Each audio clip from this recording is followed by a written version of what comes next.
Can you explain, like, for someone who wants to know more about what you do?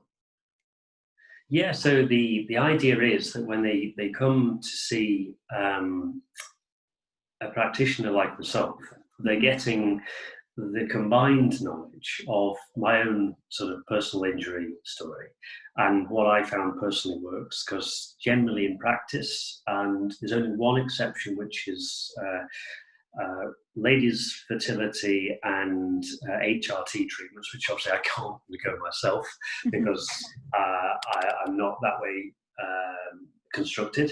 And aside from that, everything I do, I've done myself, on myself, or had done to myself, so I understand it. So a lot of the emotional therapy side of it, I think I understand fairly well through personal experience. And that's been really instructive in my life as well. And I think for me, the central thing is when people come, they usually will pinpoint on, let's say, pain condition, let's say.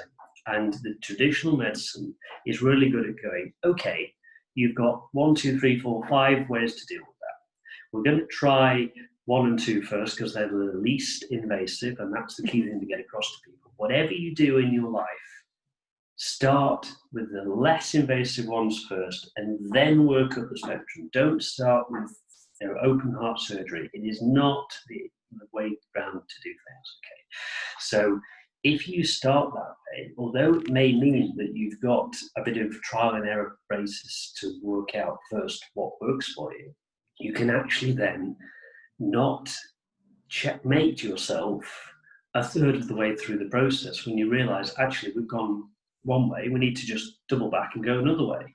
So because you're not leaving scars in your wake, if you can put it openly to people.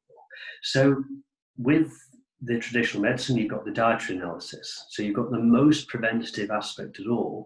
We all have sovereignty, I would think, universally, maybe with the exception of very young children. We all have sovereignty over what goes in our mouth. And this is in the sense that everything you put in your mouth is medicine.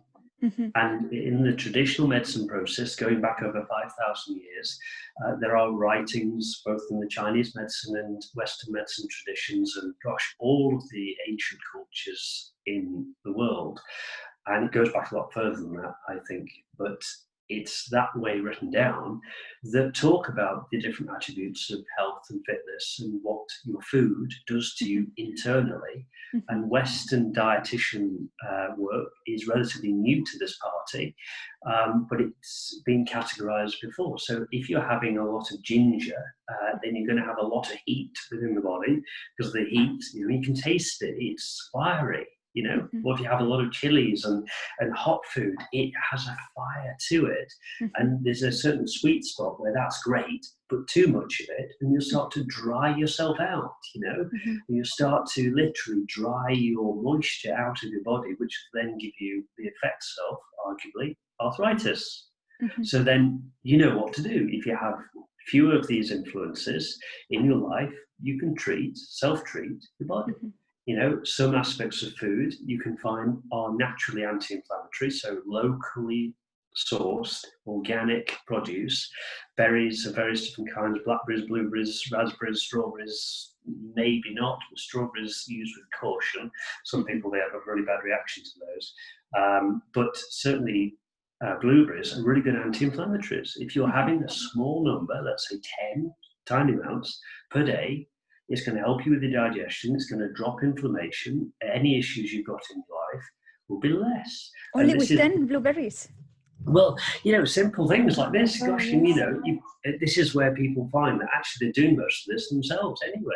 And so they know in their minds actually that what they're doing has a benefit. And they don't need to be told this or prescripted this or talked down to on this basis. They know in their heart that when you stub your toe in the morning, you utter a few obscenities, as we all do when this happens. It seems to happen to me a lot for some reason, always in the same spot. And it hurts. So you grab your toe and you massage it. You don't need to be taught to do that. It's just what happens. And getting this across to people so they understand that, okay, they've done the dietary side, then you're thinking, okay, let's have a look at the injury itself. Is it stable, i.e. more than 4 days old? Scar tissue is stable. So, okay, it is. Let's get some massage in there. Let's break the scar tissue down. Let's potentially get cupping and gua sha and all sorts of different local surface-based therapies onto the tissue as well. Okay, acupuncture might well be used. So we're going to use a bit of acupuncture. Okay, we're going to have a look at their tongue. If they've got too much heat into the body, let's vent a bit of this out. So that will help them to get rid of inflammation and get rid of pain, potentially get them sleeping better. So that's really important. And then you might go, well, okay, then after this, they might need to talk about what happened. So they were really angry. Somebody cut them up on the road and they were really annoyed about that. They went to the gym and they've injured themselves. Okay, there's the issue. The emotional stress, you get up in the morning, your kids are screaming, you're screaming back at your kids, whatever. I'm not pointing that at you, I'm sure you don't.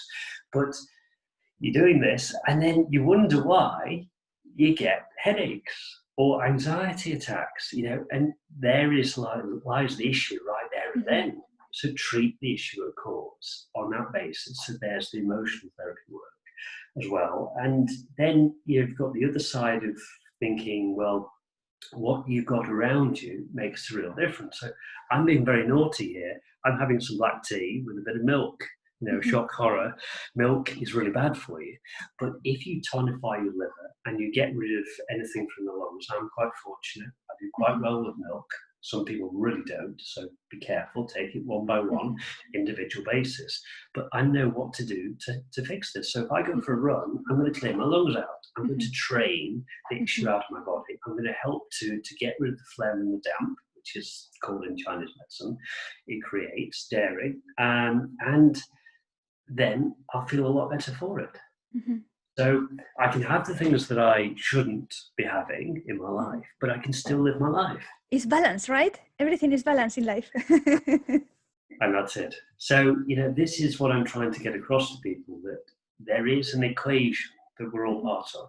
And you can put into the equation, both sides, what you want in and what you want out of it. And if you retain the control and the self-respect and the self-worth to be able to do this, and that takes a bit of hard work and there's some dark times potentially building that up, but it's infinitely worth doing, then your payback is going to be inexorably more. And that's the empowerment and the dividend that you get back from this process.